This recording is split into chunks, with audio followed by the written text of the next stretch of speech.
Councilmember Wilcoxen. Mayor Pro Tem Brown, Present. Councilmember Somerville, Present. Mayor Richardson, Present. Councilmember Sweet, Present. Councilmember Simmons, Mr. Jones Chance, Present. the 5 present and 2 absent, there's a quorum. Thank you. I'd like to move to excuse Councilmembers Simmons and Wilcoxen. Support. It's been moved and supported to excuse Council people Simmons and Wilcoxen. All in favor? Aye. Aye. They are excused. We all stand for the pledge of allegiance.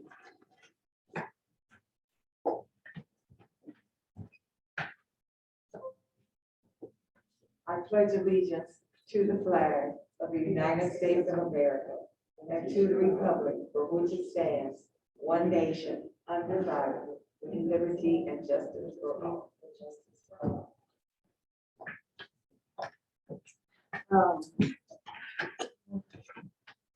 Do we have a motion to approve the agenda?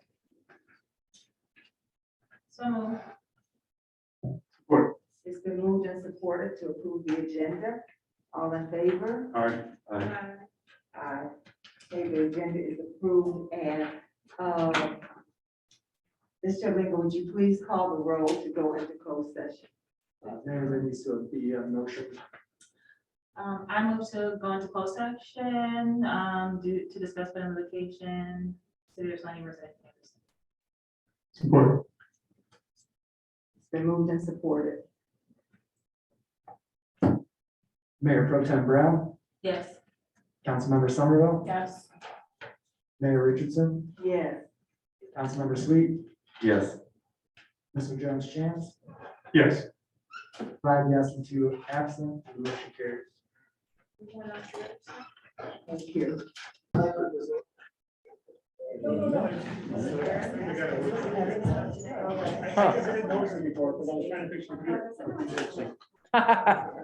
Mr. Lingo, would you call the meeting to order once again? Mayor, there needs to be a motion to reconvene. I move to reconvene. Support.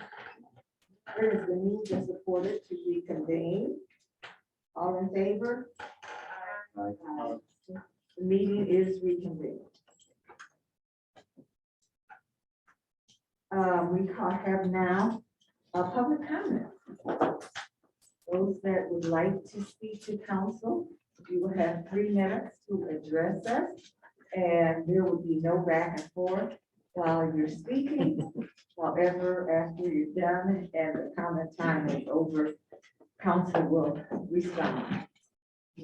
There are none? Okay. Are there any online? Oh, I'm sorry. Mr. Tucson. I'll just wait till you finish.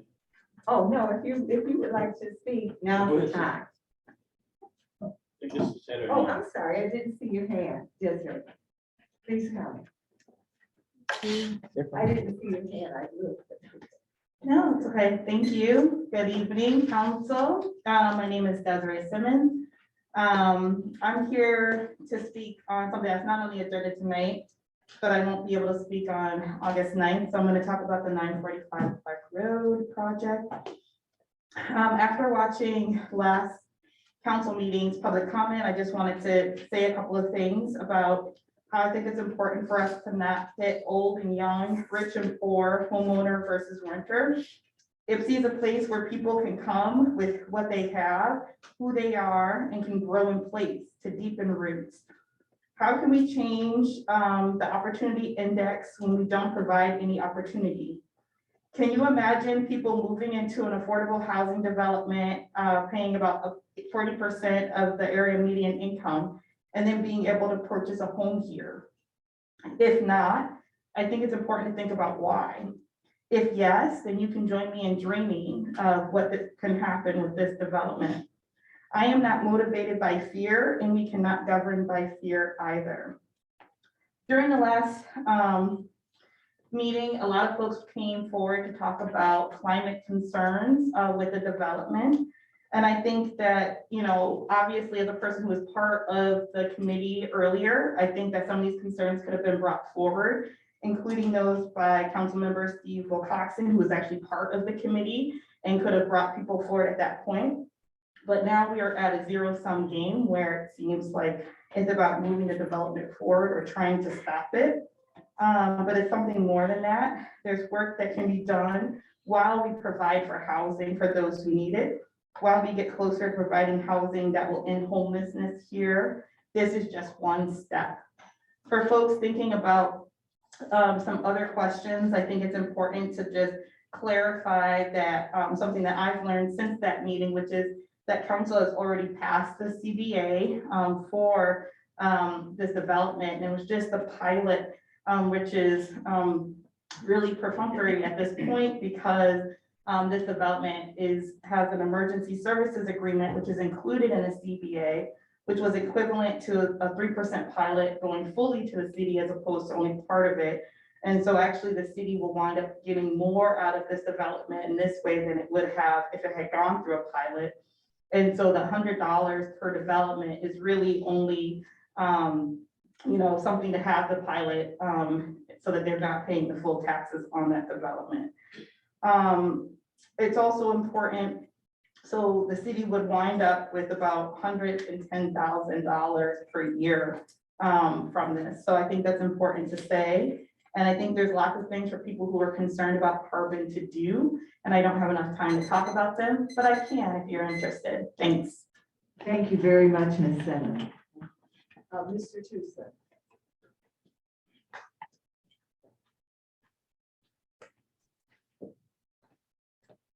Yes, the last time we were here, we talked about the trees and saving the birds and the bees, the trees, and all this kind of, what I say called nonsense. So we're here tonight to talk about the police accreditation credentials.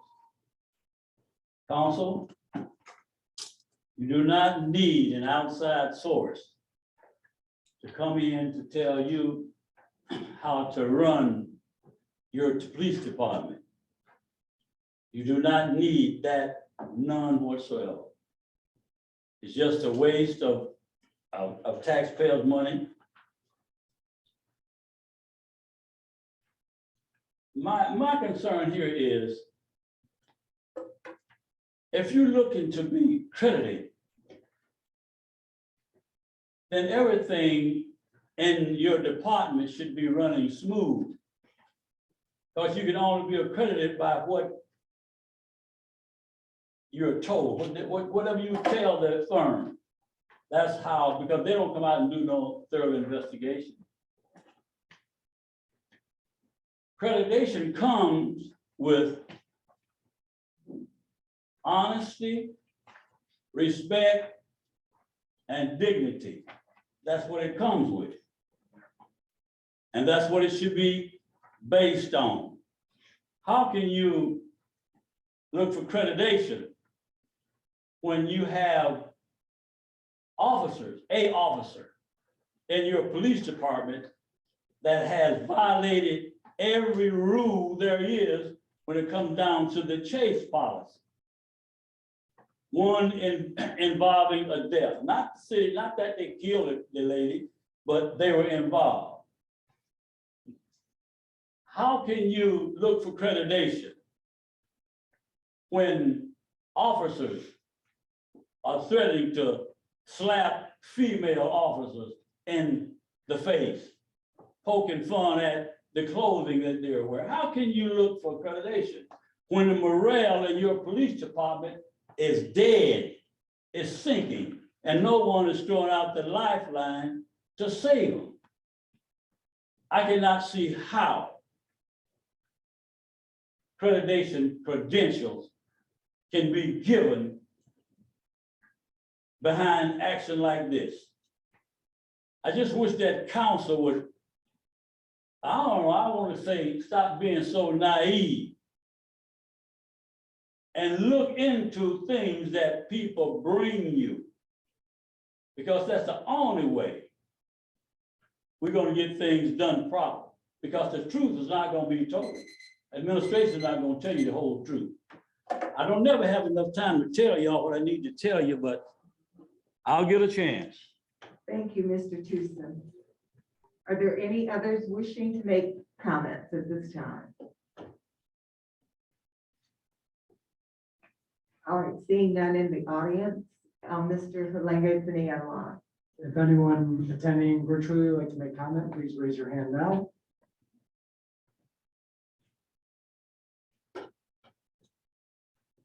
No hands are raised, council. All right, thank you.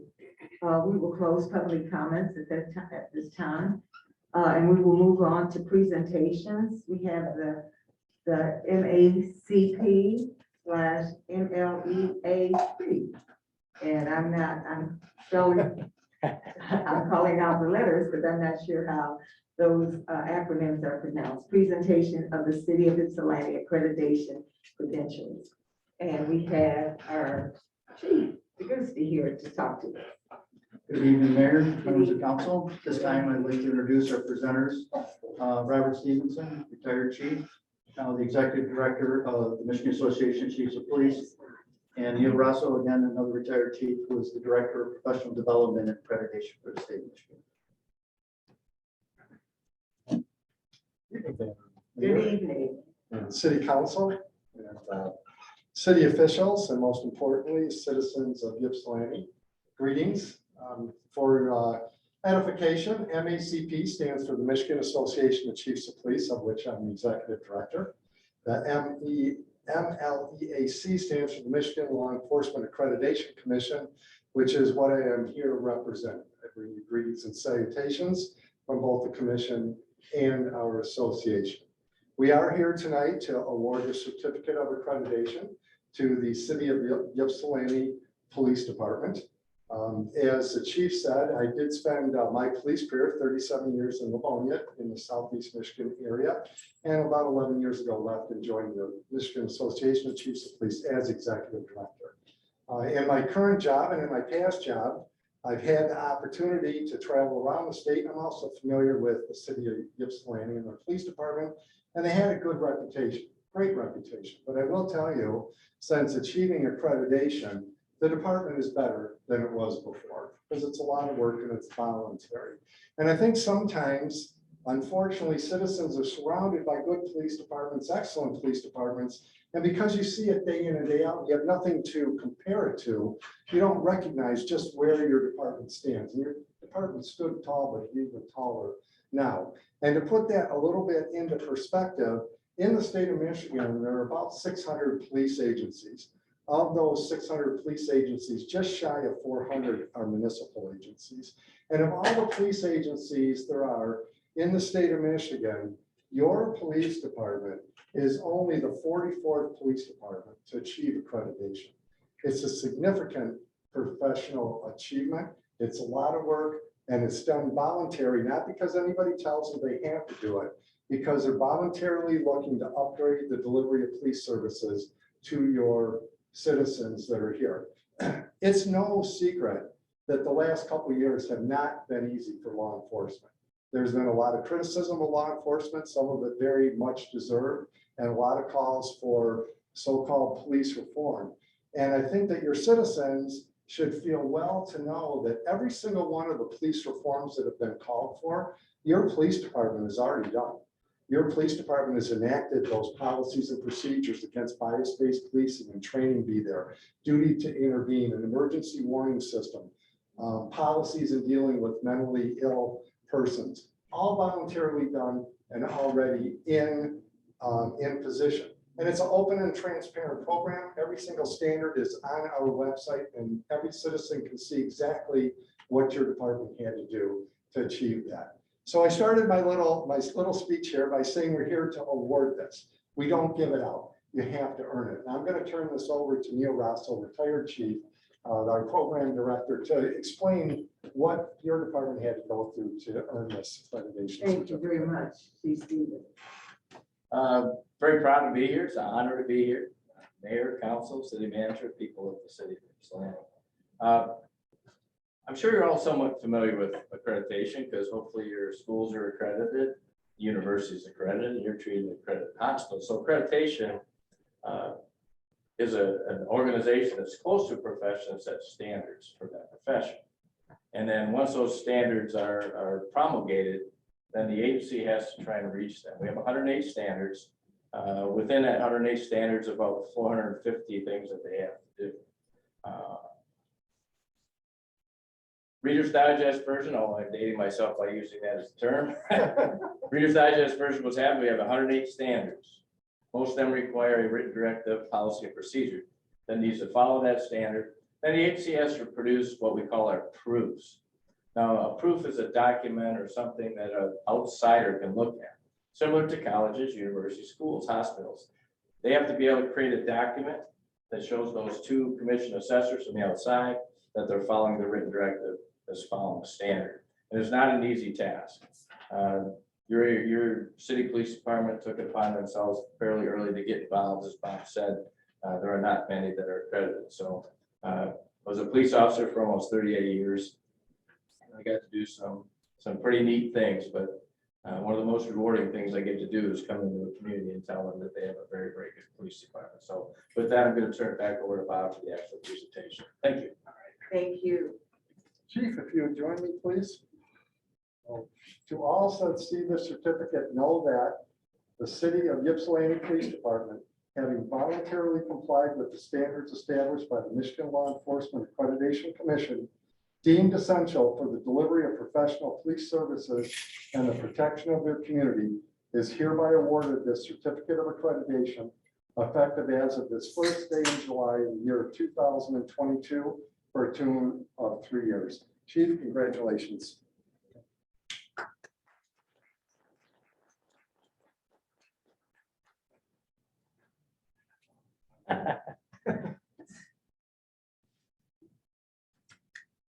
Just a few comments. I'll let you get on to your business. I know you have a lot on your agenda. It's an honor to be here tonight to acknowledge a significant milestone for our police department. As you know from our goals meetings, that the department has been working on accreditation for some time. What started out slowly 3 years ago turned into a journey for our organization as we maneuvered through 108 standards and accomplished over 400 tasks required in this extensive program. There's a saying that says, if it doesn't challenge you, it doesn't change you. And this process proved to be challenging and at times even daunting. It forced us to take a hard look at ourselves and examine every aspect of the department. We adopted new policies and changed processes and procedures to ensure that we were following law enforcement's best practices. It was not only a paper exercise. As part of the process, as Chief Rosso was talking about, you must provide proofs that you're adhering to those policies, practices, procedures that are demanded by the accreditation standards.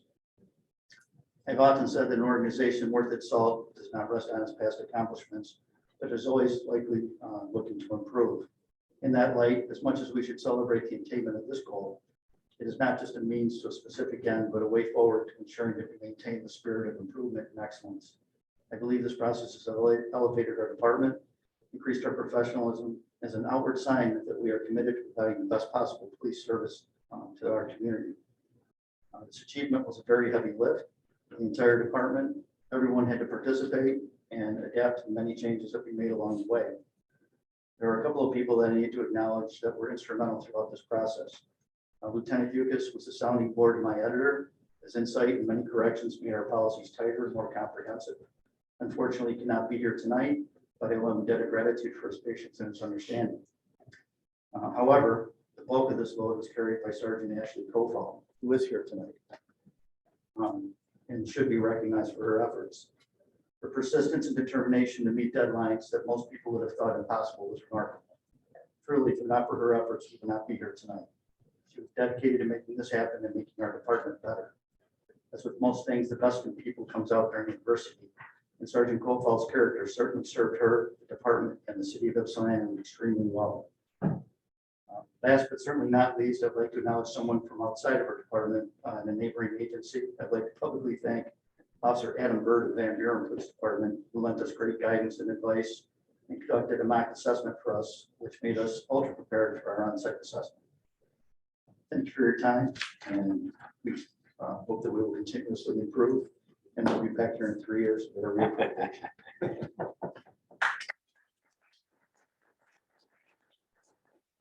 I would just like to say to you and to Sergeant and to all those in the department that put forth the time and the effort and the work to achieve accreditation. Congratulations. I know that accreditation for schools or whatever, they're not easy to come by. So it does take work and effort. So thank you very much for doing that for the department. The city is grateful to you. Thank you. Thank you, Mayor.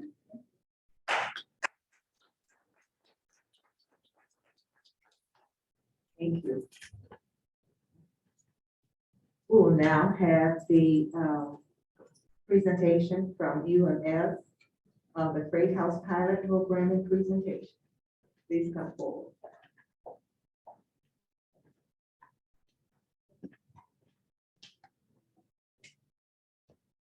Good evening. Good evening. How are you? Great to see you, Mayor Richardson. Good to see you Our again. honor to be here. Members of council, thank you very much for the invitation to be here. City administrators, I'm here. My name is Matthew Van Biesen. I'm the president of UMS, the University Musical Society. I'm here with my colleague, our vice president of education and community engagement, Kyan Harris, and you're going to hear from her in just a few moments. But we have a brief presentation tonight about the work that we've been doing, but before we do that, I'd be remiss to not recognize you, Madam Mayor, for your support along the way. We've been on a journey to find a path together. Our incredible partners in the city manager, Francis McMullen, Director Christopher Jacobs. These are folks who worked incredibly closely with us over the last weeks and months. And I also want to recognize some people who just kind of really were excited about this and supported from the very beginning. Representative Ronnie Peterson, your wonderful musician and artist, John E. Lawrence, who at every step of the way has offered his encouragement and support, and Kirk Prophet, who of course helped put us all together kind of from the very beginning. So we're very honored to be here tonight to tell you about what we have planned and the direction that we're going. So we'll get on with this presentation. So if I could ask the slide be advanced. So this is not for public consumption, although I guess it is because we're showing it here tonight. This was a graphic that we came up with early on in this process, thinking about how UMS would spend its time at the Freight House. And you'll see, and you'll hear from Kyan in a few minutes, we're talking about centering the Freight House in this work, centering Ypsilanti, and that UMS is really a partner and a facilitator and a resource along with you all. So this is Caleb Teicher, who's an internationally recognized dancer and choreographer who came and actually performed in the Freight House several years ago in olden times, pre-pandemic.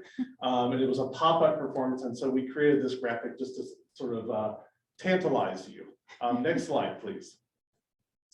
So I just want to say just a few words about UMS tonight, and then I'm going to hand it over to my colleague Kyan to talk a little bit about how we're going to approach this work and this partnership together. So just, I may be preaching to the choir already, but just a few words about UMS and the University Musical Society. Next slide, please. UMS has been around since 1879. It was the first performing arts presenter created at a university in America, which I think is extraordinary and kind of indicates the commitment to the arts and the performing arts specifically here in Southeast Michigan, dating all the way back to 1879. Our mission is quite simple, but incredibly important to us. And it's about inspiring people. It's about enriching people's lives and their communities. And we do this in a variety of ways, and you're going to hear about some of them tonight. But we really are always looking for a way to connect people in our audience, people in the community, with the artists that we bring, whether that artist lives next door or whether that artist lives halfway around the world. We're always trying to figure out how we make a powerful, impactful connection. And we do that in some expected ways and often in some uncommon ways and engaging experiences. So that's our mission. That's a picture of course, the world's most famous cellist and arguably the world's most famous classical musician, Yo-Yo Ma, but not Yo-Yo Ma on the stage at Hill Auditorium. Yo-Yo Ma with an African drummer at a community center in Flint, Michigan in 2019, where we brought Yo-Yo to Flint. Yo-Yo created a community day of action in the arts It was an incredibly moving experience, and it taught us so much about how to really bring artists into that space and work with communities in an authentic way. So that's our mission at UMS. Next slide, please.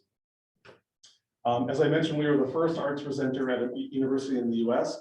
We're affiliated with the University of Michigan. People often think that we are part and parcel of the University of Michigan, but in fact, we are an independent nonprofit organization. We hold a 501c3.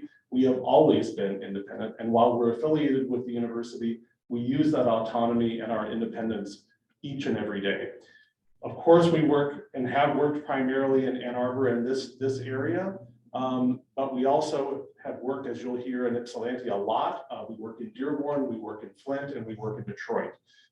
We don't just do classical music anymore. A lot of people for many, many years thought we were only Western classical music. We are classical music, but we are jazz, we are different musics from around the world. We are contemporary and traditional theater, and we do a wide range of dance that we're very, very proud of. We're also the only series like ours that has been awarded the National Medal of Arts, and we received this from President Obama in 2014, and we're very, very proud of that. So that's a little bit about UMS. If you can go to the next slide.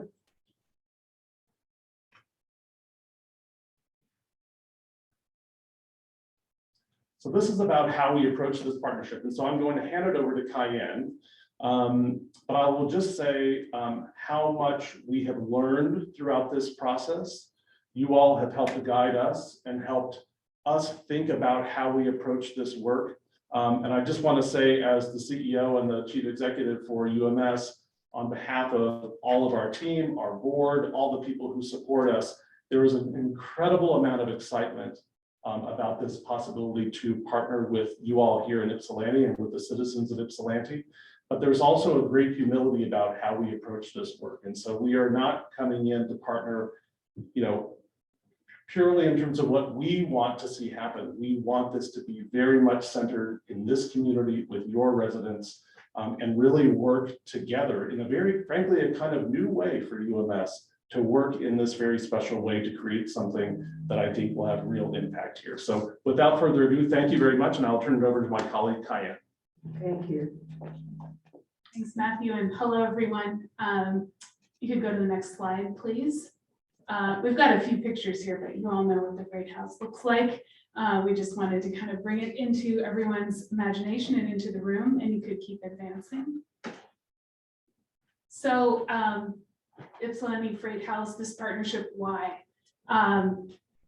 We love the space, and I know all of you do as well. It's extraordinary, it's special. It's not a traditional theater space, so mostly what we do in terms of our presenting takes place at Hill Auditorium or Rackham, kind of more traditional performance spaces. There's something really unique about the Freight House, and I think our notion here is to think about how we could animate the space, how we could offer a range of arts experiences. But as Matthew mentioned, we really want the community to lead us in developing what happens in the space during our residencies there. So what we're imagining is kind of a cross-community visioning process. That's going to entail some public sessions where we'll present some ideas and really get feedback, and we're going to start programming based on that. We're thinking about families and children. We're thinking about existing organizations in this community that are trying to make a better community, and how can we, with the resources we have, help support that? What does that look like in a space that for several weeks each year is devoted to the arts? So we have some extraordinary resources that we can bring to bear. We have relationships with artists locally, regionally, nationally, internationally, and we want to tap into that. We work with artists who are very passionate about doing work that goes beyond a passive experience for those in the audience, but really connects artists with audience members and even brings them into the artistic process. I think we also really want to become a part of the fabric of this community in the best possible ways. Matthew mentioned we've been working actually over several years now on a small scale, working with the Corner Health, Riverside Arts Center, Park Ridge Community Center, the Ypsilanti Public Library, many of the organizations that are part of the fabric of this community. And this for us is a way to maybe take that to a larger scale. We could advance to the next slide. So what this really looks like, the nuts and bolts of this partnership, we're looking at a seasonal residency, one in fall, one in spring. We'll actually be starting in April of 2023 with a kind of pilot, a slightly shorter residency of 10 days. But we'll go into a pattern of 4 weeks in fall, 4 weeks in spring. And those will be contiguous periods where UMS is occupying the space, we're programming the space, we will staff the space. And our priority is really to give the opportunity to Ypsilanti residents. So we will be renting the space, and I know that you've all seen the MOU, so I won't go into every single detail. But our purpose here and our programming priorities are really going to be identified through dialogue with community organizations, with individuals. And of course, if you all have ideas, I would love to hear them as well. So what does this look like? I always get to this point and people say, well, what exactly is going to happen? So the range of activities that we're anticipating. We're looking at smaller scale performances within the Freight House. Could be jazz, could be classical, all the different kinds of music. We want there to be a platform for local artists. We're thinking about ways we could bring local artists into collaboration with nationally renowned artists, for instance. We're thinking about family programming. What could we offer for children and families, very young children? We're thinking about community wellness, whether that's yoga, whether that's the kinds of experiences that people might want to make their lives better. And storytelling, who knows, the sky is the limit. So we're really open, and it will be an iterative process where we share ideas, we get feedback, and then we come forward with our pilot in April. We could keep going to the next slide. We've got a photo here of Johnny. And Matthew mentioned, he has been a supporter along the way. One thing I want to make really clear is we're not trying to be redundant or recreate some of the incredible arts experiences that are already happening here. So we will be looking to be additive, to enrich, to add to, and to support those who are already working. We're not trying to compete. It's about adding. And you could advance again. So I don't want to take too much time. I know you have a busy agenda, but we would love to take any questions you have. I'm happy to talk about the next steps as we move towards April, but really want to open it to questions. Thank you. Thank you so much, and thank you, Matthew. I really appreciate the work and the follow through that you have done on this. I want to open it now for council if you have any questions or comments, and I will have mine. Yes. I'm really excited about this. I'm excited about potential partner for you. So thank you for coming. Thank you. Mr. Jones-Chance. Yeah, I have a question for staff, and this is mostly just to refresh my memory before we get to the MOU. I know I asked this last time, but someone just jog my memory here. How does this impact the watering center? Plans for cooling center or expansion of that service?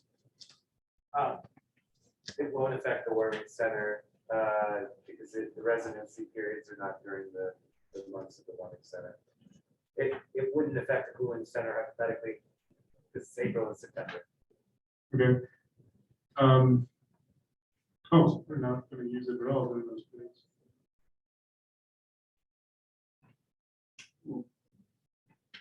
Okay, thanks. Any other questions or comments? Seeing none, I'm excited about this. I have been excited since I heard the first presentation on Zoom way back. I sometimes am a visionary person, and I envision great things for the city working, the two of us working together. I'm excited that it will offer opportunities opportunities for training for our young children that would not otherwise have the opportunity for lessons or to be trained. And that excites my heart. We have a lot of very talented children. I was born, raised, grew up on the south side of Ypsilanti. It wasn't called Southside then. I don't know where that came from. But I know that there are many talented children there now that parents just cannot afford the training or the classes that they would need. And I see the opportunity for that now. All of our students at IPSI community schools, they are not into sports. Some are into the arts, but they really have no way of expressing them outside of the school. And right now, the school is not always able to provide what they need for them to express that. So I just see and I envision many opportunities that can come. And I'm more focused on our young people and our children, but I know it will enhance the entire community. I know we have a lot of people that would like to partake in the arts and plays and things, and they're sitting back because there's just not the opportunity. But I foresee that for the community. And I welcome you. From the first time I heard the presentation, as I stated, I just began to see all kinds of possibilities. And I look forward to us working together, the city and UMS, and that we would not just form a partnership for this trial period, but that it would be one that would be long lasting. So thank you very much.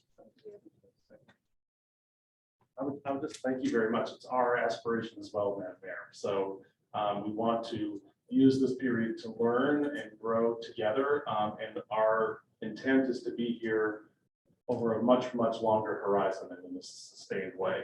I have two more things before we go. You all will receive in the coming weeks an invitation from us to come, even though we're not starting this partnership fully until April of 2023. We have a beautiful, wonderful season of concerts and performances starting in the middle of September. So we would like the honor to inviting each of you to come and be our guests at UMS at a performance or an event sometime this year. So I'll leave a couple of pieces of UMS propaganda for you today. But know that we want to make that invitation and it's heartfelt. The second thing is, in this election year, I just think it's important to thank all of you as elected officials for your service to this community and your service more broadly. There's a lot of folks, as I was driving over here, who are out enjoying a beautiful Michigan summer evening. You all are in here working, and we thank you for all your efforts. Thank you very much.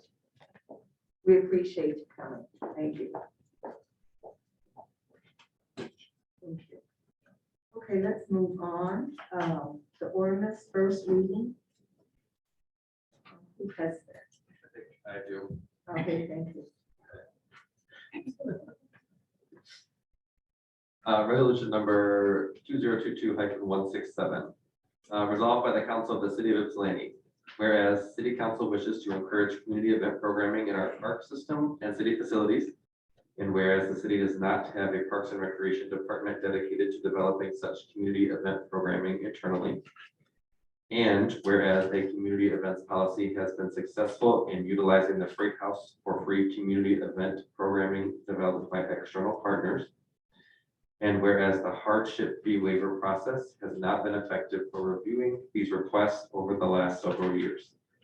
And now therefore be it resolved that City Council amends Chapter 10, Amusements and Entertainments, Article 6, Events, Division 2, Permits of the City Code of Ordinances on first reading. Thank you very And I much. so move. It's been moved and supported, and we now open the public hearing.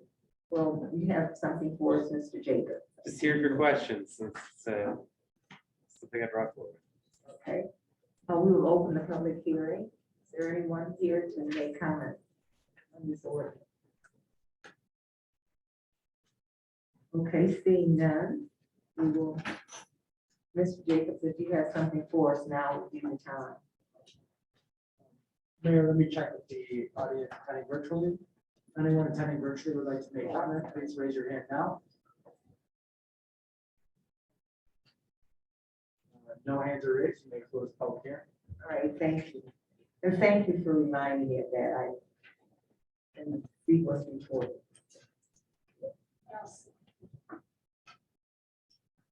Resolution number 2022-168, resolved by the council of the city of Ypsilanti that the public hearing for an ordinance to amend chapter 10 amusements and entertainments, article 6 events, division 2 permits of the city code of ordinances be officially closed, and I so move. Support. It's been moved and supported to close the public hearing. All in favor? Aye. All right, this is a follow-up to the presentation that you folks heard the last meeting. Since then, I've gone to the Parks and Rec Commission. And they passed an ordinance recommending city council approve the changes to the ordinance here and adopt the community events policy for the park system. Just to recap, this is a really simple policy, just 4 criteria that we're going to look at. And it gives the city manager the discretion to waive fees in the park system if events meet these 4 criteria. 1, it's got to be completely free and open to the public. A fee cannot be charged for admission under any circumstances. Number 2, the cost for vendors to participate may not be prohibited, no more than $10 an hour. The idea here is we're not trying to allow organizers to make money off the subsidized park system or freight house. We're all for commerce and we want vendors locally to make money. But we also want it to be open and available and accessible for residents, particularly those who can't afford high vendor fees.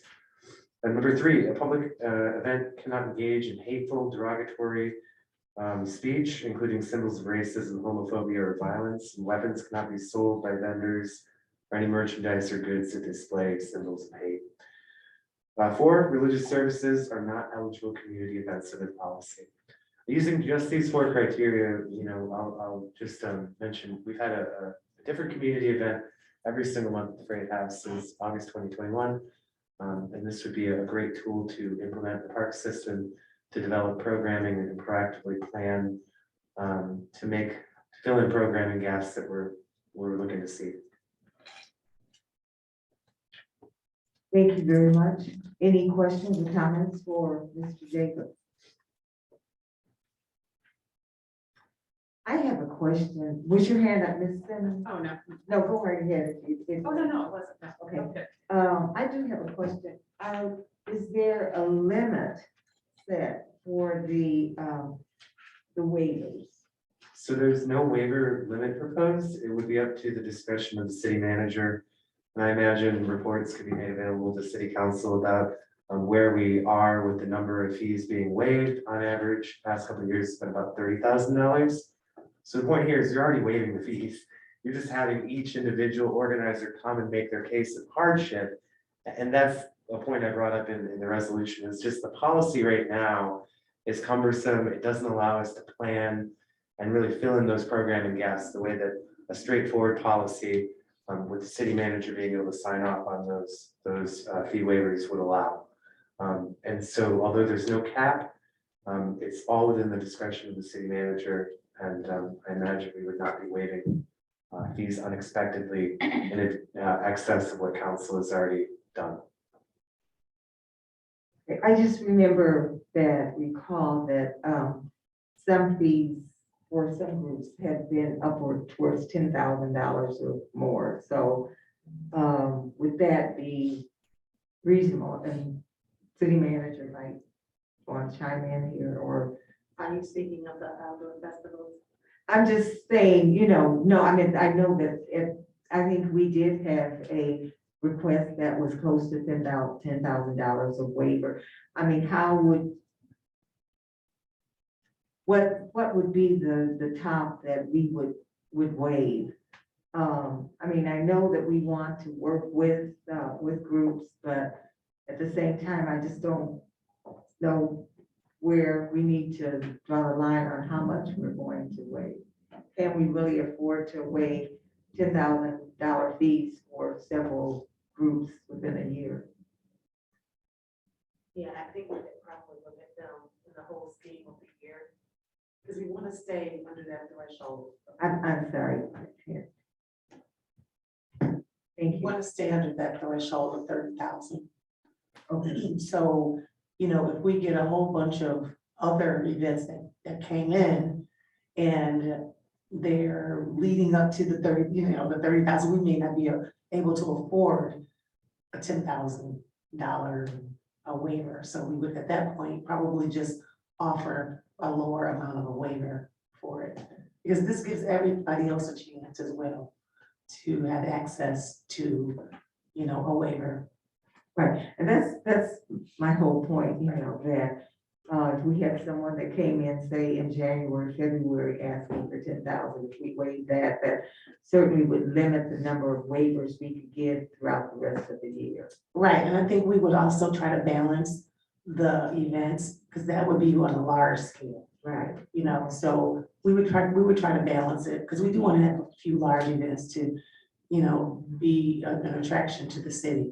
But then we also want to make room for these other ones, so I don't think we want to completely exit out, but it'll depend on what the calendar looks like, you know, in that year. Okay, so that would almost mean that groups would need to get their requests in early. Absolutely. Early on. Okay. All right, thank you. That was my concern. Any other questions or comments? I just want to say thank you, Christopher, for bringing this to us, and I think that this whole amendment kind of places more discretion and control in staff's hands, and it takes it out of council's hands, which I think is ideal, not having residents wait to come to council meetings to speak on hardships, and it gives the staff the autonomy to make those decisions, which are day-to-day operational things. So I think it fits, and it's ideal, and it will help expedite events and engagement in the parks. So. Okay, thank you. Mayor Pro Tem Brown. Thank you. I concur with what Councilmember Sweet just said, but also I think for clarity, I just had a question around timing going off what the mayor was asking. So for those who may be interested in these waivers, how long in advance do they have to submit for a waiver prior to their event? And I know we said that earlier, the better in the broader scope, but leading up to an event, how soon would you need this information so that you could provide the waiver? So right now, we don't have, you know, a certain timeline for people to submit their special event applications. So it'd definitely be up to them. The earlier the better. I mean, we had the Beer Fest like a year ahead of time. Right.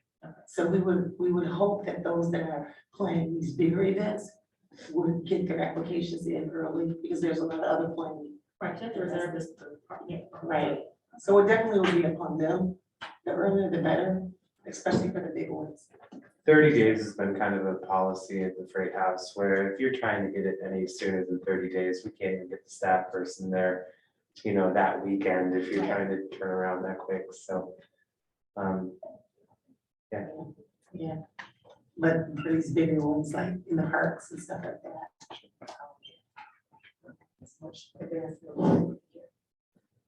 Okay, thank you. Mr. Joe Chan. Just getting ready to vote. Oh, okay, I'm sorry. Okay.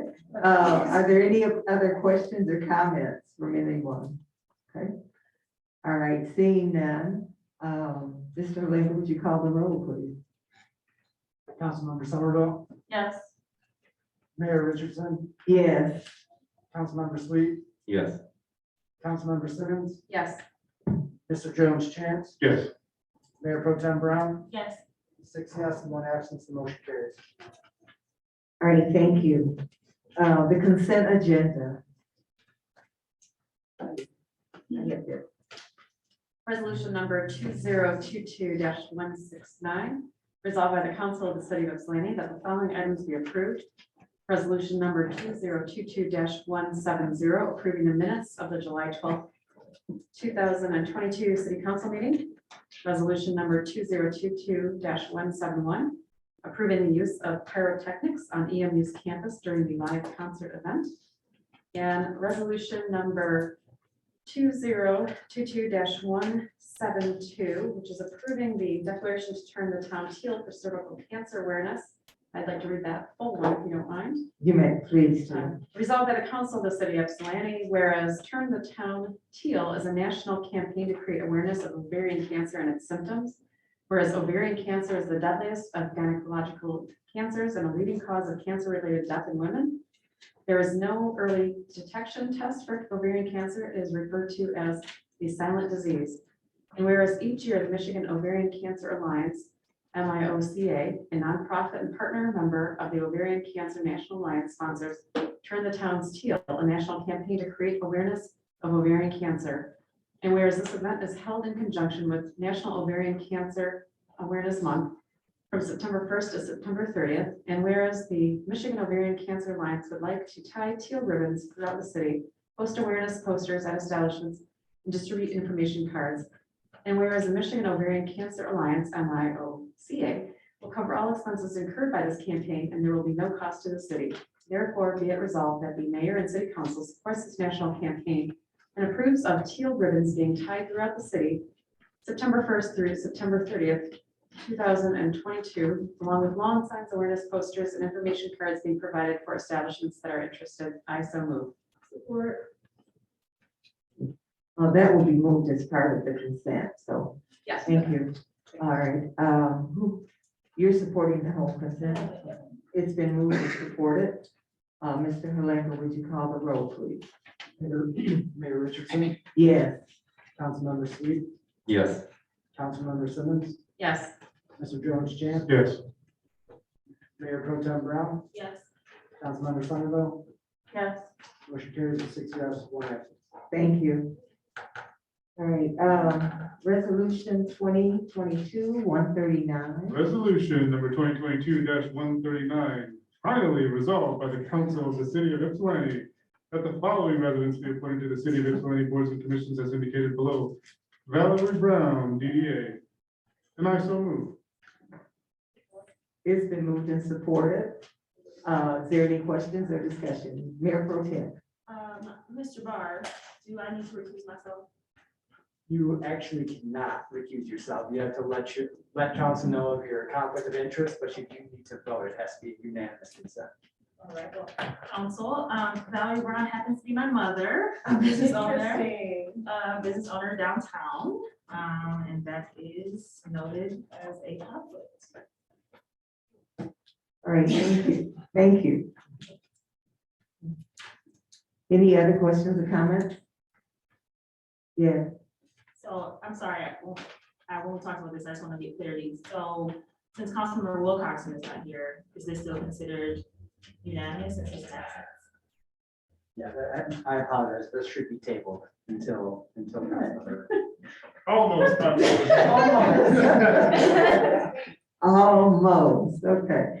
All right, so it's tabled to a certain date. We'll come back August 9th. All right, thank you. All right. Okay, thank you. Sorry to stir up your excitement, Mr. Jones. I have a question though, just for my own. Does unanimous consent always not mean unanimous of those present? That's what I was asking, I guess.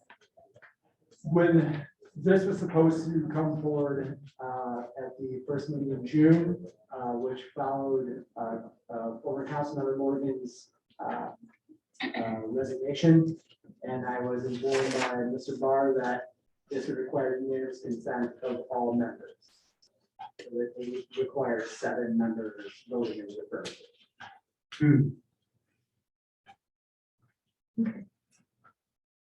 All right, thank you. Resolution 2022-173, approving a temporary art installation at Prospect Park. I have that. Resolved by the council of the city of Ypsilanti, whereas the city council has determined that the creation and presence of public art will advance the interests of the city, improve the aesthetic quality of public spaces and structures, provide cultural and recreational opportunities, contribute to the local heritage, and promote the general welfare of the community. Whereas the city council wishes to encourage and promote in the city, cultivate a community, culture, and environment that embraces and nurtures artistic and creative assets, and promote the city policy of pride, diversity, and heritage. And whereas, as tasked by city council, section 79-3C of the city of Ypsilanti Code of Ordinances, The Arts Commission has reviewed the proposed art installation and finds it satisfactory with the commission review guidelines and compliant with the city of Ypsilanti's public art policy. Now therefore be it resolved that city council approves the temporary public art installation, MJ's Mushrooms by artist Jessica Reitmeyer in Prospect Park between August 6, 2022 and October 8, 2022. That's a motion. It's been moved and supported. Any questions or comments? Councilmember Somerville. Yes, I spoke to our staff liaison about this, prior to the meeting, and, it sounds like a really exciting opportunity for public art in the city, in one of my favorite parks, and I guess the artist is actually like pretty famous, so, folks were pretty starstruck when they found out that there was an interest to install these in Prospect Park, so, just excited. Thank you. I understand this is to be a glass display. They are glass, yep. Yeah, is there any concern about breakage? Of the Mr. 56 Jacobs, okay. installations, good evening, sorry, of the 56 installations that have already happened in dozens of states, there's only been one incident in the National Park Service about personal property being left behind, and no reports of mushrooms breaking or injuries from the mushrooms themselves. So this is a tested idea in lots of different communities in this exact format. There hasn't been issues related to mushrooms breaking. They're pretty sturdy. Generally, people are pretty respectful of the art. You can see some images in your packets to get a sense of how big they are. They're not super fragile like you think of a glass. They can take a little bit of a tumble. Okay. Thank you for answering that. Any other questions or comments? Okay, seeing none, would you call the roll, please? Councilmember Sweet, Yes. Councilmember Simmons, Yes. Mr. Jones Chance, Yes. Mayor Pro Tem Brown, Yes. Councilmember Somerville, Yes. Mayor Richardson, Yes, motion carries with 6 yes, 1 absent. thank you. Resolution 2022-174. Ms. Simmons. Resolution number 2022-174, resolved by the council of the city of Ypsilanti, whereas the city owns the Ypsilanti Great House Plaza located at 100 Marketplace, and whereas University of Michigan, University Musical Society has established itself as a premier arts organization in Southeast Michigan and expressed interest in an annual residency to offer 5.5 weeks of programming at the Ypsilanti Great House in 2023 and 8 weeks in 2024. And whereas the city is interested in cooperating with the University Musical Society to ensure equitable and prioritized access for Ypsilanti residents to enjoy programming during the proposed residency periods, and the proposed agreement meets the financial interests of the city while protecting its priorities, including the ability to generate revenue from private events, offer the Great House as a daytime warming center, and organize community event programming during the months UMS is not in residency. And now therefore be it resolved that the city enter into the attached memorandum of understanding with University Musical Society for use of the Great House during the months of April and September in 2023 and 2024. I so move. It's been moved and supported. Any discussion? Comment? Okay, seeing none. Mr. Jacobs, did you have something for us, or were you there to answer questions? Just one change. This one changes it from 8 weeks to 5.5 weeks in 2023, because we couldn't find a solid block of time in April to get an actual full 4 weeks. So they're gonna have a shortened beginning in the spring, and this is an edit to the agreement just to reflect that one change. Great, thank you. Still no questions. I don't see any hands raised. All right. Mr. Halinga, would you call the roll, please? Councilmember Simmons, Yes. Mr. Jones Chance, Yes. Mayor Pro Tem Brown, Yes. Councilmember Somerville, Yes. Mayor Richardson, Yes, Councilmember Sweet, Yes. motion carries with 6 yes, 1 absent. thank you. Resolution 2022-175, approving the application for a grant for the purchase of 96-gallon recycling carts. Resolution number 2022-175, resolved by the council of the city of Ypsilanti, whereas the city of Ypsilanti has been awarded a grant for the purchase of recycling carts for eligible properties in the city from the nonprofit, the Recycling Partnership. And whereas an agreement has been provided to identify the roles and responsibilities of the city and the Recycling Partnership. And whereas the grant will allow the city to purchase recycling carts, furthering the city's goal to increase the volume of recycling within the community. Now therefore be it resolved that the city of Ypsilanti authorizes the city manager to sign the grant agreement subject to review by the city attorney, and I so move. Support. It's been moved and supported, and we have Mr. Akers here to present to us. Good evening, council. Good evening. Before you is an agreement between the city and the nonprofit recycling partnership to accept a grant which will support the purchase of 96-gallon recycling carts for eligible households in the city. We've been awarded 3 grants to support this purchase. First is from the state of Michigan, which council approved in April for $252,000. The second grant is from the recycling partnership, which is before you today for a projected amount of about $80,000. And then we also received a $4,000 grant from Washington County to support education and outreach for this project. The grant will provide no more than $15 per recycling cart purchased, and it's going to provide up to $1 per housing unit for supporting education outreach materials. As part of this grant, the city will be required to mail a direct resident information card or hanger informing them that the recycling carts are coming, and provide an informational packet, which will be delivered with the recycling cart and have information about what you can recycle, what you can't recycle, and a few other things. We have requested additional funding with this grant for the purchase of additional carts to have some spares and for the implementation of an opt-in program for some additional multifamily properties of parcels with 5 to 8 housing units. We've also included in the scope of the work the option for the city to move from a weekly collection cycle to a once every 2 weeks collection cycle. This can be implemented as a cost savings measure, as the carts will provide almost 4 times the storage capacity our current recycling bins do. Both potential program changes can be outlined and discussed at a future meeting. Upon approval of grant agreements, that will be working with the recycling partnership regarding the outreach materials and cart manufacturers to provide quotes for the cart purchase and delivery. This agreement has been reviewed and approved for by the city attorney, and staff is recommending approval, and I'm happy to answer any questions. Thank you. Any questions for Mr. Akers? Any comments? Yes, Ms. Simmons. Oh, I'm just super excited about this. I've been really hoping we would move in this path. So thanks for all the work on this. I really appreciate it. Thank you. All right, seeing no questions or comments, would you call the roll, please, Mr. Miller? Mr. George Tan. Yes. Mayor Pro Tem Brown, Yes. Councilmember Somerville, Just Mayor Richardson, Yes. Councilmember Sweet, Yes. Councilmember Simmons, yes. 5 yes and 2 absences, the motion carries. Thank you. Thank you. Thank you, Rob.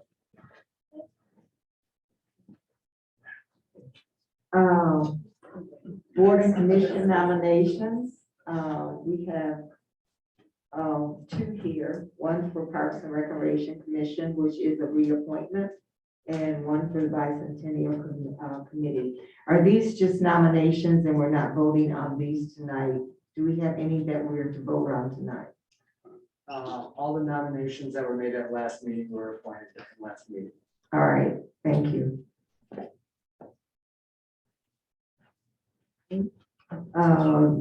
Mr. Jones Chan. Yeah, if someone could let me, is Mrs. Collins still on Ops and Finance and DDA, but not anymore? I think she stepped up. Okay, that's fine. Right, okay, boards and commissions, Police Advisory Commission. Meeting is Thursday. Thank you.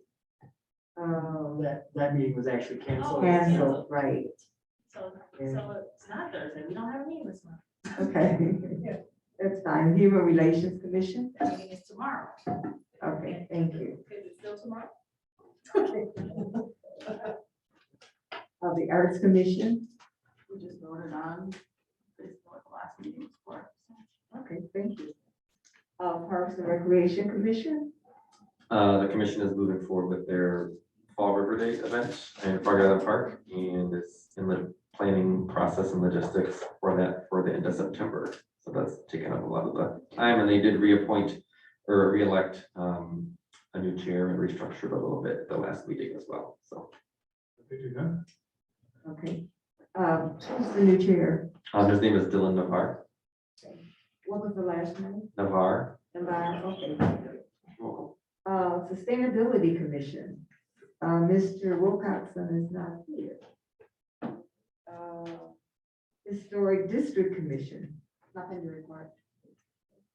The Planning Commission. Oh, boy. So there was an eventful meeting last week.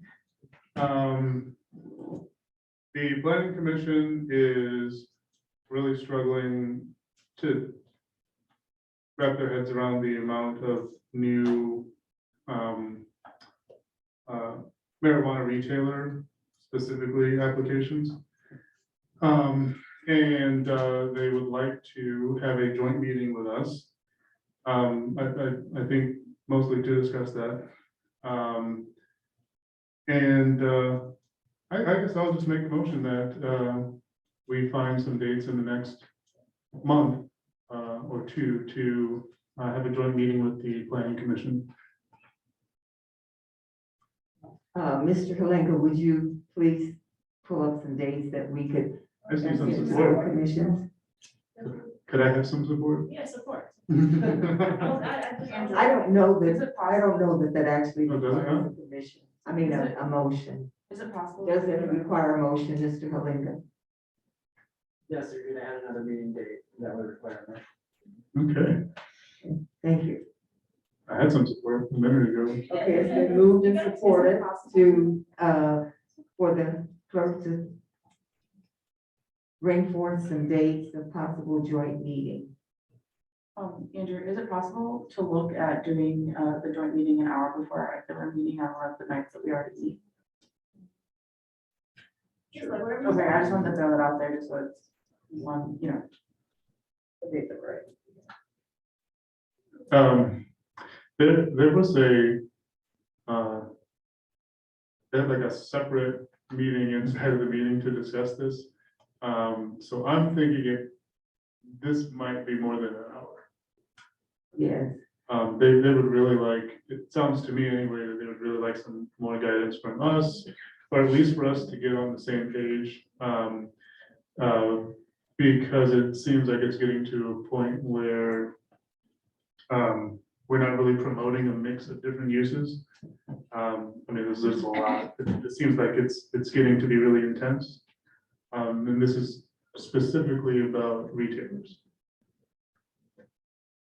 I would just like to say that I was approached by planning commission members expressing the same concern that you are expressing that they had. So we do need to have a meeting, and I do believe it would need to be longer than an hour. So I would suggest that you, Mr. Halinga, would come up with several dates for us to look at. And that was the motion. So all of those in favor, is there any more discussion on that? Is everybody? Okay. I guess I have a question, so I think that we need to have like a concrete agenda. About what the goal is. I think like the issue is there's applications being received and we have council approved a new ordinance where we moved from a cap to buffer. So perhaps staff, like, I don't know, I feel like we need some direction from staff on what the goal might be at that meeting, because do you have any idea what the goal might be, Brian? Yeah, I think one, to make sure that, you know, we're all sort of talking the same language and that we understand what their issues are. I think they feel like their hands are a little tied by the buffer system. And there were legitimate reasons for us to move to that. However, you know, if someone comes in with a, you know, perfect application and they go through a process of making revisions to a site plan or something like that, I think they feel like they don't have an option but to vote for it.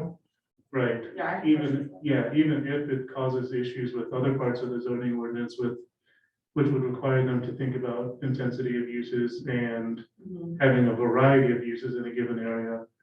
They're not quite sure, at least it seemed to me, where to draw the line.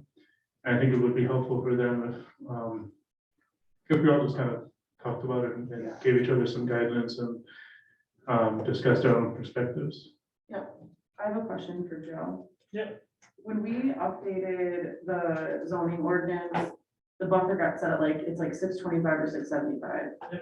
Okay, why can't we just put it back at 1,000? I know that makes existing uses non-conforming, but that would just mean that that business would have to remain there. So back in 2017, when we had made GC not allowable for retail, we made one of our facilities or two of our facilities non-conforming, which was an issue with the MRA. And so they were gonna have issues there. Now, after the planning commission meeting, staff put their heads together pretty aggressively today to really try to figure out a way to make things a little different to help alleviate some of the congestion of uses in a particular area. So staff is working on it diligently. There was an issue with MRA and having non-conforming uses. So we think we might have a solution. Obviously, planning commission and city council would have to agree to that. Okay. That's helpful to know. I just feel like that would be the most useful way to have a meeting about it. And so, yeah. Okay, cool. At this time, we may also have a few moments to talk about some residential zoning as well. Oh, yes. Oh, that's a good point. Maybe if there's time, but we'll see. Where are you going with this one? So you would like that to be part of the Yeah. meeting with planning? Well, I think this is moving us well past the hour mark, how long this meeting would be, but Well, staff I'm has game. a fix.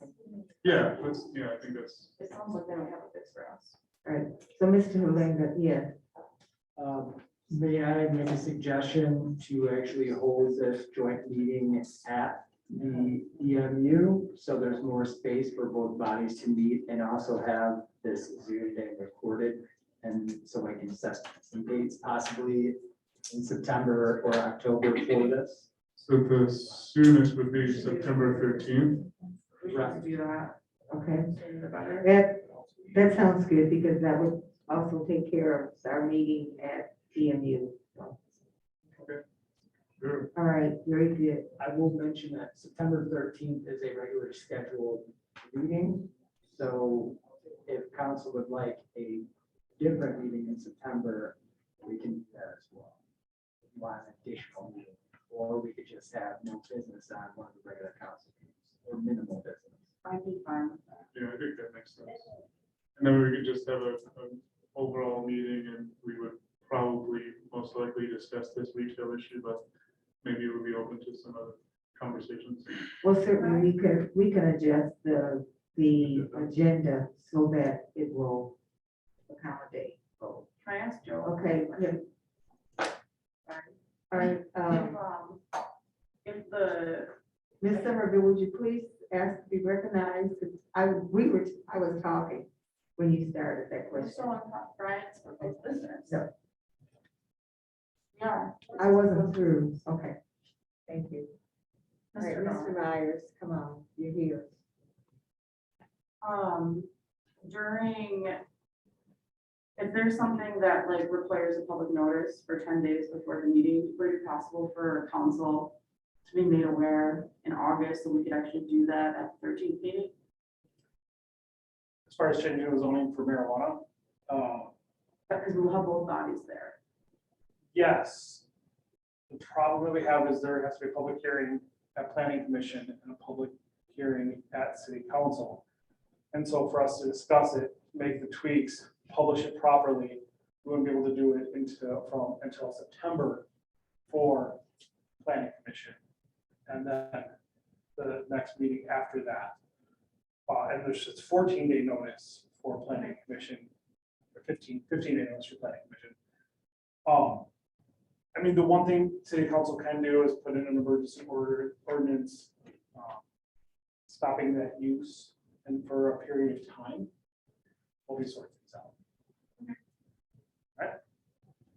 Thanks. It'd be a good idea if we did that before we receive any applications or anything, because we haven't received any as of now. Right. Oh, So can we do that now? That's we It has to be noticed, but I mean, can we get the notice done now? Yeah, please. all right. Okay. All right, Notice that it have to have 15 days. and we do have a motion on the floor, so let's be mindful of that.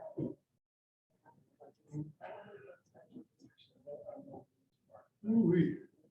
Okay, Mr. Kalinga, would you call, roll on the motion? So this can just be a voice vote, it's just to hold this planning meeting, All right. but I can't call a roll.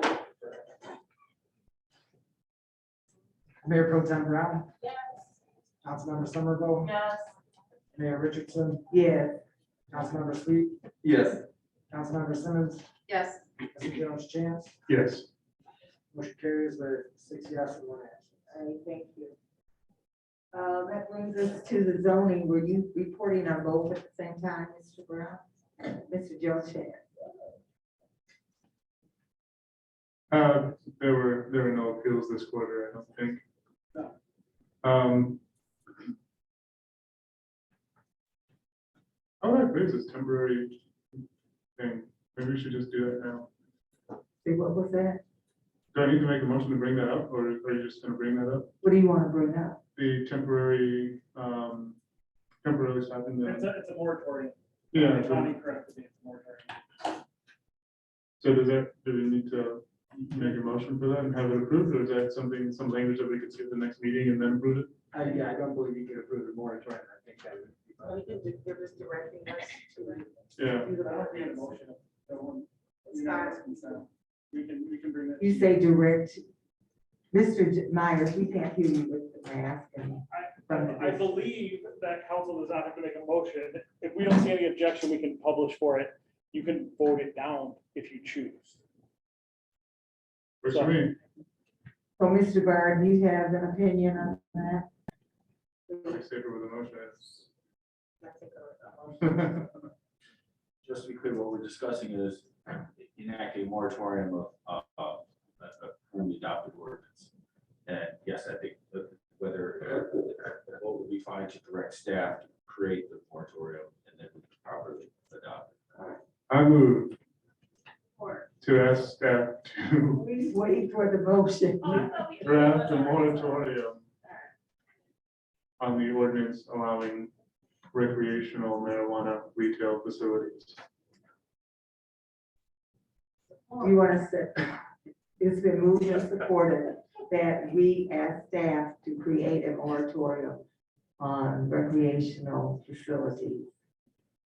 Any discussion?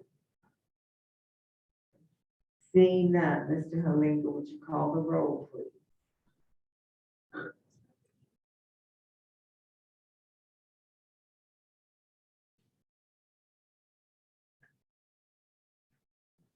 The motion was directing staff to create a moratorium on recreational retail facilities.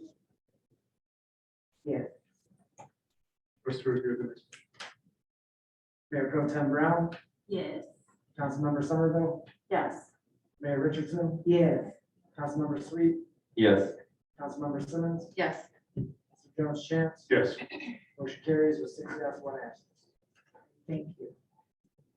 Ms. Somerville, Yes, bicentennial, commission's not listed on here. what was that? Bicentennial commission's not listed on the piece.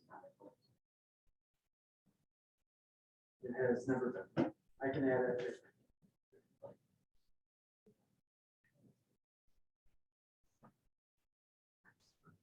Okay, liaison reports. Simcox, there is the General Assembly was, 2 weeks ago. This will be 2 weeks ago, this coming Thursday. It was held in Mount Clement, in Port Huron. And for those of you that have never been to Fort Huron, please take a trip. That is a beautiful city. They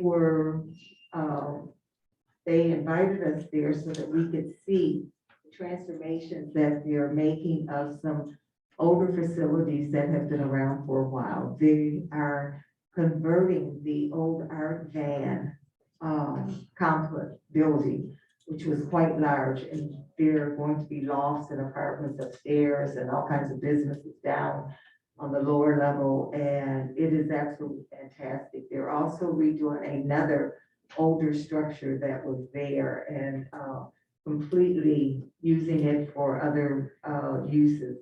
But it was a very, very, very a very good meetup, they call it, where people just come and the city or the area shows us what they're working on, what they're doing. Also, the executive committee meeting is coming up on Thursday. Washington Area Transportation Study. So our meeting was canceled this month. We should have one next month. All right, thank you. Urban County, Mr. Myers. Meetings on Wednesday of next week. All right, thank you. Ypsilanti Downtown Development Authority, did Mr. Jacobs go? Their meeting is canceled. They always take a July recess. Right. So their meeting will not be held until August. Okay, thank you. And Mr. Wilcoxon is not here for Friends of Rutherford Pool.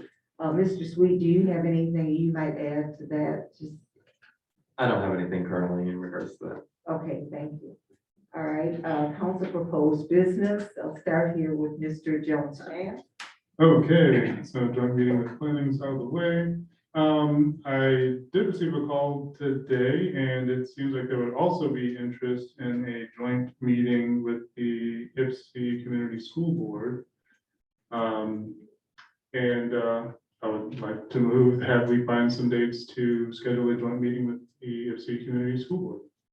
I talked with the school board president on today, and we will be meeting to work on some dates for that, so. I got a motion on the table. Thanks. Okay, it was moved, and I didn't hear you offer that. Oh, I did. motion. I just thought you said you had, that we would look at some dates. A little That's why sheepish I tonight. added that. That's why I added that, I was in conversation with the board president today, and that she and I agreed to meet to work on some dates. for I'm on low energy today, so. Okay. Anyway, I didn't hear you offer it as a motion, and I didn't hear a second to it. So. There was a second? Two. Okay. A second to a non-motion. Okay, so would you like to restate your motion, Mr.? No, there was a motion and a second, and yes, there was a motion and a second. Okay. All right, thank you. Mr. Jones, Mr. Helen. It might make sense to wait until November after the new council is seated and the new school board is seated. Thank you. Well, anyway, let's call a motion, let's call a vote on the motion for to set meetings. I do accept your suggestion, Mr. Halinga. Can you give us discussion?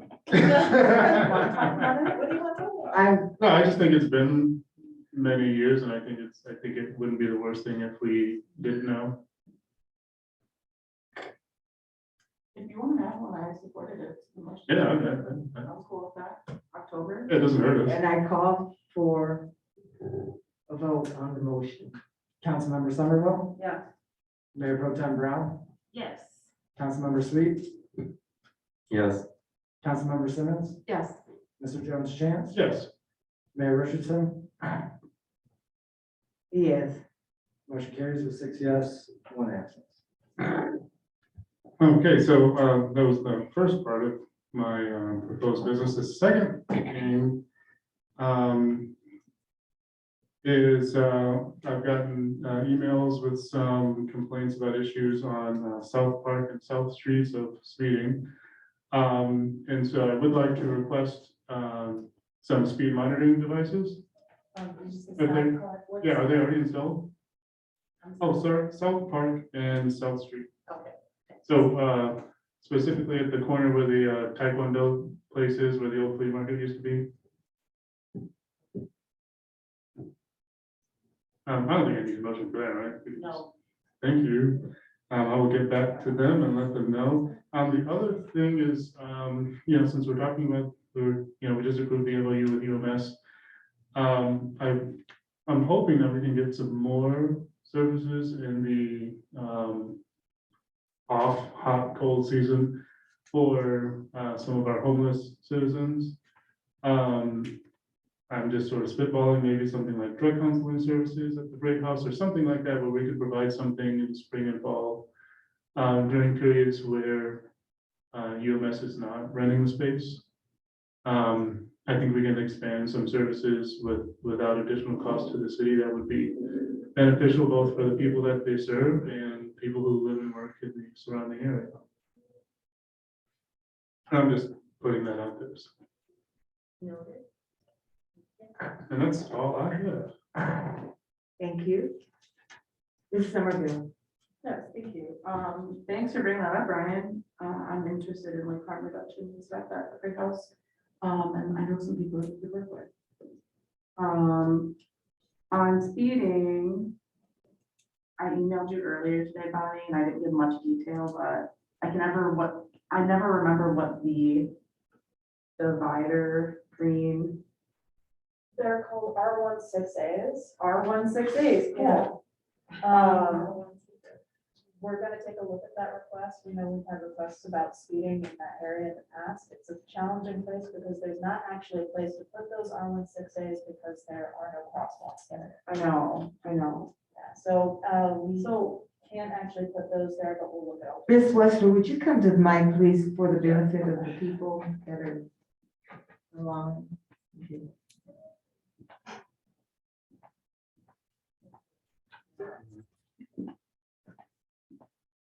So you had requested staff look at the pedestrian crossing signs placed in the center line of the street at Forest near Helen Dwight due to high speeds there, you did observe. Staff looked at the request, we're still formulating a response. We know we've had other requests from residents in that area. R16As, those stand you up and knock you downy signs, weebles, I believe some people call them. Weebles wobble, but they. I know. Those aren't a good solution there because there is not a crosswalk that they actually reference. So we'll look at some other solutions and rack our brains and, I think it's Mansfield. There's like those white things with can we do that? delineators, those are at intersections. We can take a look at. It's a T technically because It is. of high slopes across the street. Yeah, and they wouldn't actually go in the middle of the intersection because you don't want them to interfere with the turning radius. So we'll take a look. I can't promise anything, but we'll formulate a response. What are those called? Delineators? Delineators. They're another form of weeble. Okay, cool. I think the ones on River Street are working. From what I can tell, I think they're working. I don't know if we've done an actual speed study to. Yeah, I can just tell, like, when I'm driving on the weekends, what cars are going slower. Plus, there's more people parking down River, so it's slowing traffic down. Cool. R16As. I'm obsessed with those things. Cool. Okay, that's all I had about traffic in my ward. You don't have to stand it.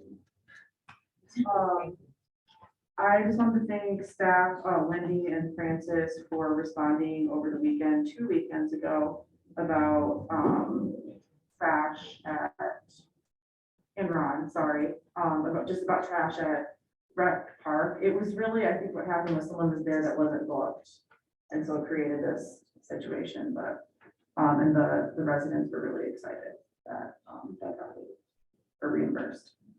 And then I have bicentennial updates since we didn't have it on the list. The official date for bicentennial is August 19th, 2023 for the main event, but the first event that we're going to have is going to be on New Year's Eve. So this year on New Year's Eve, time to be determined, but we're gonna be doing a New Year's Eve event at the water tower. We have a meeting this week, so just wanted to give those two updates since they're dates. And you should be able to access the meeting by Zoom, Jennifer, if you're not in person on Thursday. Yeah. And Brian. Will be here. I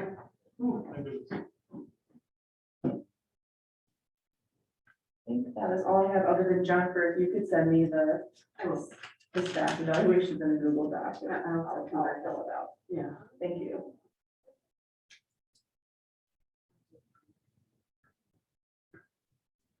Is that it? Yep. Thank you. Mayor Pro Tem Brown. Thank you. Mr. Jones Chance, can you repeat the location that you were talking about this meeting? I had a list and I think you and Angela picked off the one. Yeah, do you know where it's South Park and South? Do you know where like the Taekwondo and Yeah, that's the, it. Okay, just making sure it was the same place. So yeah, those were two of the things on my list. I guess my final thing is just, Ron, I just want to say thank you so much for everything that you have done for us. You are phenomenal, amazing. We are at a great loss with your departure, but good luck and congratulations. And yeah, like you rock, man. And I'm very deeply saddened that you are leaving. So I wanted to make sure that in this meeting, I got to tell you that. And I'm so glad you were here. So thank you. Thank you. That it? Yeah, yes, sorry. Thank you. Ms. Simmons. I'll give you my last request, Ron. Well, maybe it's not my last for time being, but on Douglas Street, residents have just expressed some concerns about speeding. And so I gave them, they wanted to know about speed bumps, so I gave them, information about the process.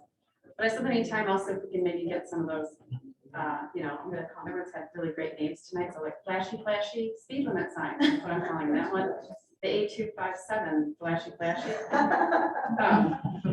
But anyway, so, if we could get a chance to maybe circulate those around there, I think they would really appreciate it, if they've had some concerns. And other than that, yeah, I do also want to say, Ron, I wish we could clone you. I know I said that. You have a twin brother. I don't know. You've done an amazing job. And I'm really impressed with your work. And so thank you for your service to our city. I wish we could have found a way to keep you here, but I certainly understand the opportunity as well. So I wish you really the absolute best. And myself, you will definitely miss you. Thank you. Great. Mr. Sweet, this is the time when we bring up anything that we have, the council has concern with. So do you have anything for us this evening? I have nothing tonight. All right, thank you.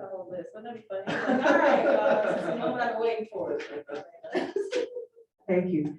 Okay, Mr. Akers, what is your last day with us? September 16th. All right, that's what I thought, that it said 60. the So we do have you for a little bit longer. Okay, thank you. The Heritage Park Neighborhood Association, they had planned an outing for this Saturday. And it's from, I believe it's from 11 to 3. And Mr. Jones Chance, you were in that meeting. I came late. They were filling me in. Is that the exact time over there? everybody was confused about when it was. Oh, well, okay. All right. Well, I will find out the That sounds right exact. to me. I, that's what it usually is. But everyone is invited. And I too wanna, and as I expressed, I really do hate to see you go. I think that you have been a tremendous addition to the city staff, and you've done a fantastic job in leading the DPS Department of Public Services. So thank you, and we will have a more formal farewell. We'll have lots of tissues when it's time for you to really go. So thank you very much for being here. All right, now we'll have communications from the city manager.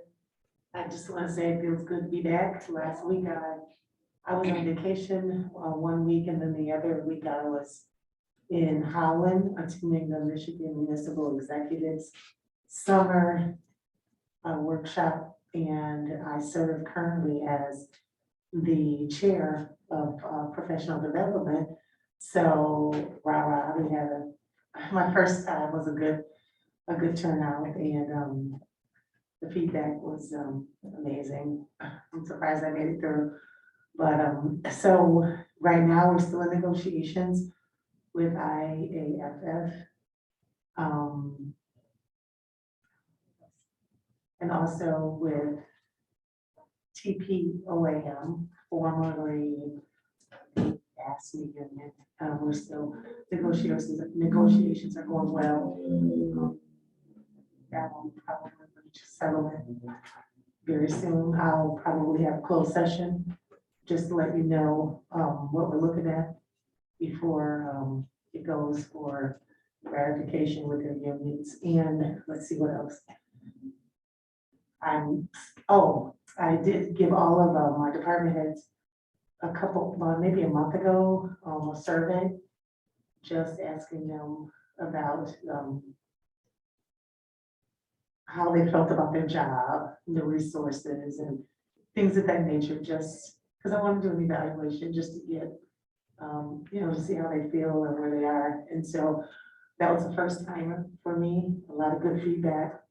And so now I'm in the process of scheduling the performance evaluations coming forward. So got a lot going on. Looking at some other policies, reviewing policies, a lot of policies in the police department. Yeah, so we're pretty busy upstairs. Yeah, that's all I have. Thank you. A lot going on. Thank you. Communications, and there's some, the clerk has provided us with some potential dates for council meeting on campus. We can keep those and we'll be able to decide those later. We have now some public comment, and anyone that would like to speak, please raise your hand. Ms. Simmons.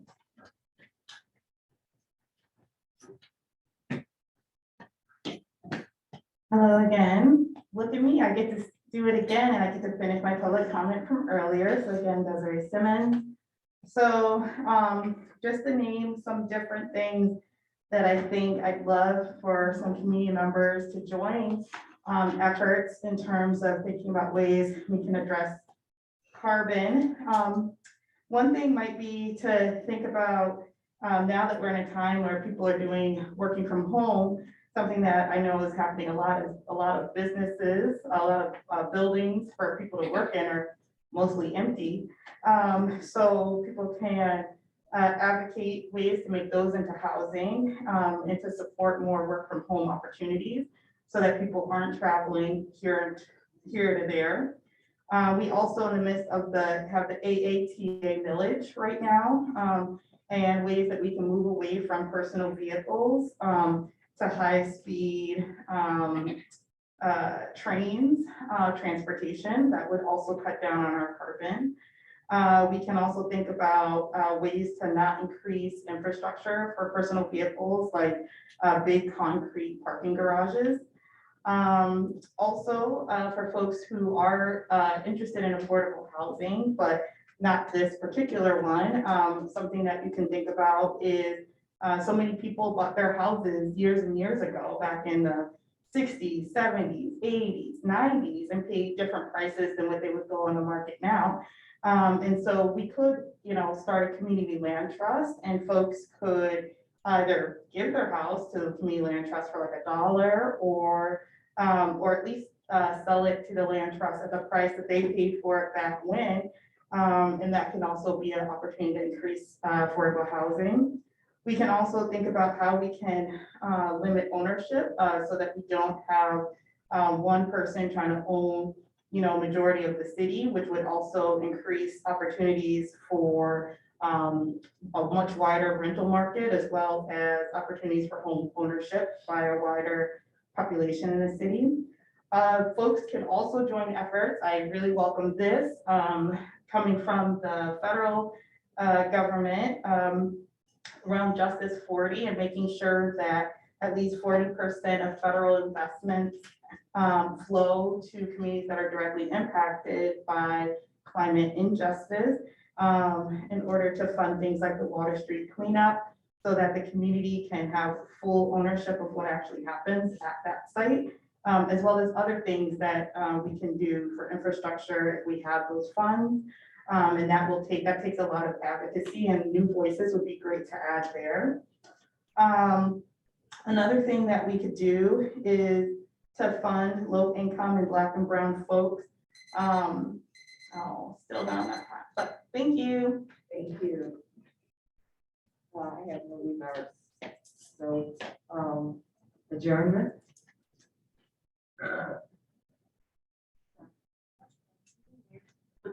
Resolution number 2022-167, and I so move. Support. It's been moved and supported. The meeting is adjourned. Oh, boy. I know. I'm not always here for this.